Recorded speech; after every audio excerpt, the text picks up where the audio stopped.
আসসালামু আলাইকুম। সম্মিলিত ৫ ইসলামী ব্যাংকের আমানতকারীদের জন্য আজকে দারুণ একটি ভিডিও নিয়ে হাজির হয়েছি। একই সাথে অন্য ব্যাংকের যারা আমানতকারী আছেন, বিশেষ করে দুর্বল ব্যাংকের যারা আমানতকারী আছেন, যারা টাকা তুলতে পারছেন না অথবা প্রয়োজনের চাইতে কম তুলতে পারছেন, তাদের জন্য আশা করি এই ভিডিওতে একটি সুন্দর মেসেজ আছে। সো আপনাদের সবার কাছে বিনীত রিকোয়েস্ট, ভিডিওটি শুরু থেকে শেষ পর্যন্ত দেখবেন এবং ভিডিওটিতে লাইক দেবেন, কমেন্ট করবেন এবং অবশ্যই আমার চ্যানেলটি সাবস্ক্রাইব করবেন।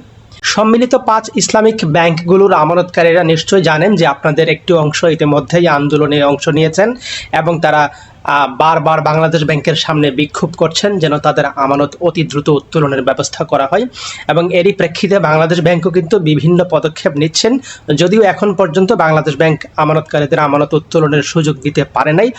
তবে বাংলাদেশ ব্যাংক অতি সম্প্রতি মিডিয়া ব্রিফিংয়ের মাধ্যমে জানিয়েছেন তাদের কার্যক্রম, অর্থাৎ আমানতকারীদের আমানত ফেরত দেওয়ার কার্যক্রম একেবারে শেষ পর্যায়ে এবং তারা আমানতকারীদের পুরো আমানত কোন সময়ের মধ্যে ফেরত দিবেন বা কিভাবে ফেরত দিবেন তার একটা শিডিউল কিন্তু ইতিমধ্যে তারা উপস্থাপন করেছে। বাংলাদেশ ব্যাংকের সেই ঘোষণায় ৫ ব্যাংকের আমানতকারীদের জন্য কি সুসংবাদ আছে চলুন আমরা একে একে দেখি। একীভূত হওয়া ৫টি ব্যাংকের আমানতকারীদের টাকা ধাপে ধাপে ফেরত দেওয়া হবে বলে জানিয়েছেন বাংলাদেশ ব্যাংক। আমানতকারীদের অর্থ ফেরত দিতে একটি নির্দিষ্ট স্কিম ইতিমধ্যে প্রণয়ন করা হয়েছে এবং সেই স্কিম অনুযায়ী ধাপে ধাপে আমানতকারীদের আমানত ফেরত দেওয়ার কার্যক্রম কিন্তু শুরু হচ্ছে অচিরেই। এই স্কিম অনুযায়ী আমানতকারীগণ একদম প্রথম দিনেই ন্যূনতম ২ লাখ টাকা করে উত্তোলন করতে পারবেন। পরবর্তী ধাপে ৩ মাস পর পর ১ লাখ টাকা করে উত্তোলন করতে পারবেন।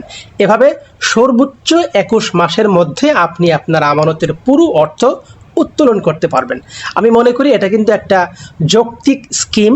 যাদের টাকার প্রয়োজন নেই, আপনারা যদি হুড়োহুড়ি করে ব্যাংক থেকে টাকা উত্তোলন করতে যান, তাহলে সম্মিলিত ইসলামিক ব্যাংক কেন, জেপি মর্গানও কিন্তু আপনার টাকা ফেরত দিতে পারবে না। তারপর এখন প্রশ্ন আসে, যেসব এফডিআর বা ডিপিএস ধারী গ্রাহক আছেন তাদের ক্ষেত্রে কি হবে? হ্যাঁ, যেসব এফডিআর বা ডিপিএস মেয়াদ পূর্তির সময়ে পৌঁছাবে সেগুলো থেকেও প্রাথমিকভাবে ১ লাখ টাকা উত্তোলন করা যাবে। বাকি অর্থ নতুন করে নির্ধারিত সময়ের জন্য নবায়ন হবে এবং প্রতিবার নবায়নের সময় আমানতকারী তাদের মুনাফা তুলে নেওয়ার সুযোগ পাবেন, যদিও মূল অর্থ অপরিবর্তিত থাকবে। এখানে কিন্তু আমরা দুর্বল ব্যাংকগুলোর গ্রাহকদের একটা কমন অবজেকশন শুনি যে আমার মূল টাকা না দিক, অন্তত লাভের টাকাটুকু দিক। অনেক গ্রাহক কিন্তু লাভের টাকাটাও কিন্তু উত্তোলন করতে পারছেন না। যে লাভের টাকা দিয়ে তার পরিবার চলে, সংসার চলে, সে লাভের টাকা যদি উত্তোলন করতে না পারেন তাহলে সেটা আসলে অনেক দুঃখের, অনেক কষ্টের। সো এখন থেকে আপনারা লাভের অঙ্কটা অন্তত তুলে ফেলতে পারবেন এবং মূল টাকা আপনি ২১ মাসের মধ্যে তুলে ফেলতে পারবেন।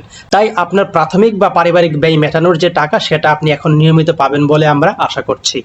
অন্যদিকে ৩ মাস মেয়াদী আমানতের ক্ষেত্রে ৩ বার নবায়নের সুযোগ থাকবে, ৬ মাস মেয়াদী আমানতের ক্ষেত্রে ২ বার এবং ১ বছর বা ২ বছর মেয়াদী আমানতের ক্ষেত্রেও নির্ধারিত সময় অনুযায়ী পুনর্নবায়নের মাধ্যমে ধাপে ধাপে অর্থ উত্তোলনের সুযোগ থাকবে।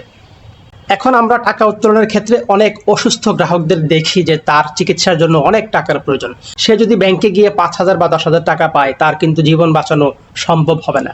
তাই এই সকল গ্রাহকদের ক্ষেত্রে বাংলাদেশ ব্যাংক একটি চমৎকার উদ্যোগ নিয়েছে। তারা বলছেন যে সাধারণ উত্তোলনের সীমার বাইরে গুরুতর অসুস্থ বা দুরারোগ্য ব্যাধিতে আক্রান্ত আমানতকারীদের জন্য বিশেষ সুবিধা রাখা হয়েছে এই স্কিমে। যেমন কিডনি রোগী বা অন্যান্য জটিল রোগে চিকিৎসাধীন ব্যক্তিরা চিকিৎসা ব্যয়ের জন্য তাদের অ্যাকাউন্ট থেকে প্রয়োজন অনুযায়ী সীমাহীন অর্থ তুলতে পারবেন। তবে এক্ষেত্রে চিকিৎসা সংক্রান্ত যথাযথ নথিপত্র আপনাকে ব্যাংকে উপস্থাপন করতে হবে। এক্ষেত্রে ব্যাংকের যিনি প্রশাসক আছেন তার ডেলিগেশনে ১০ লক্ষ টাকা পর্যন্ত ছাড় করার ব্যবস্থা রাখা হয়েছে। অর্থাৎ সংশ্লিষ্ট ব্যাংকের প্রশাসক আপনাকে ১০ লক্ষ টাকা পর্যন্ত উত্তোলন অ্যালাউ করতে পারবে চিকিৎসা ব্যয়ের জন্য। যদি আপনার চিকিৎসার জন্য এর চাইতেও বেশি অর্থের প্রয়োজন হয় তাহলে আপনি সংশ্লিষ্ট শাখার মাধ্যমে যদি আবেদন করেন, বাংলাদেশ ব্যাংক বিষয়টি বিবেচনা করে অতিরিক্ত অর্থ ছাড়ের ব্যবস্থা করবে। এখন এই যে বাংলাদেশ ব্যাংক যে বলল আপনাকে প্রথম দিন থেকে ২ লাখ টাকা উত্তোলন করতে পারবেন, তারপর ১ লাখ টাকা করে, এভাবে ধাপে ধাপে আপনার ২১ মাসের মধ্যে সমস্ত আমানত আপনি উত্তোলন করতে পারবেন, কিংবা চিকিৎসা ব্যয়ের জন্য আপনি ১০ লাখ টাকা বা তারও অধিক পরিমাণে সীমাহীন অর্থ উত্তোলন করতে পারবেন। এটা যদি আপনি পেতে গিয়ে কোনো শাখায় হয়রানির শিকার হন বা কোনো শাখা আপনাকে এই সুযোগটা অ্যালাউ না করে, তাহলে কিন্তু আপনি বাংলাদেশ ব্যাংকের কাছে কমপ্লেইন করতে পারবেন। তো রেসপেক্টেড ভিউয়ার্স, আশা করছি এই ভিডিওটি কিছুটা হলেও আপনাদের মনে আশার সঞ্চার করেছে। যদি সত্যিকার অর্থেই আপনি আশান্বিত হয়ে থাকেন তাহলে অবশ্যই আমার ভিডিওটিতে একটি লাইক দেবেন, কমেন্ট করে আপনার মন্তব্য বা প্রতিক্রিয়া জানাবেন এবং একই সাথে আমার এই ভিডিওটি আপনার পরিচিত সবার সাথে শেয়ার করবেন। পরিশেষে অন্য দুর্বল ব্যাংকের আমানতকারীদের জন্য একটি বিশেষ মেসেজ দিতে চাই, সেটা হচ্ছে আপনারা আপনাদের ব্যাংককে সহযোগিতা করুন। আপনি ভয়ে আমানত তুলে নিতে চাচ্ছেন মানে কি আপনি আরেকজন আমানতকারীকে বিপদগ্রস্ত করছেন। সো আপনার যদি সত্যিকার অর্থের প্রয়োজন না থাকে তাহলে আপনার ব্যাংককে প্রেশার দিবেন না। আপনারা কিন্তু জানেন বাংলাদেশ ব্যাংক চাচ্ছে না কোনো ব্যাংক বন্ধ হয়ে যাক। বাংলাদেশ ব্যাংক যে কোনো মূল্যে ব্যাংকগুলোকে বাঁচিয়ে রাখার চেষ্টা করছে এবং তারই ফলশ্রুতিতে কিন্তু এই 5টা ব্যাংককে মার্জ করা হয়েছে এবং 5টা ব্যাংকের গ্রাহকদের আমানত ফেরত দেওয়ার জন্য সুন্দর একটা স্কিম ডিজাইন করা হচ্ছে। একইভাবে অন্য যে কথিত দুর্বল ব্যাংকগুলো আছে যেখান থেকে আপনি প্রয়োজন অনুযায়ী আপনার ডিমান্ড অনুযায়ী আপনি অর্থ উত্তোলন করতে পারছেন না, ওই ব্যাংকগুলোকে আপনি প্রেশার দিবেন না।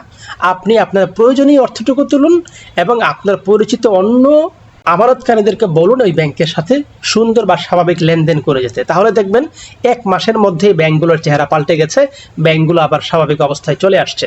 Respected viewer, thanks for watching. আশা করছি পরবর্তী ভিডিও পর্যন্ত আমার সাথেই থাকবেন। Till then take care. আসসালামু আলাইকুম।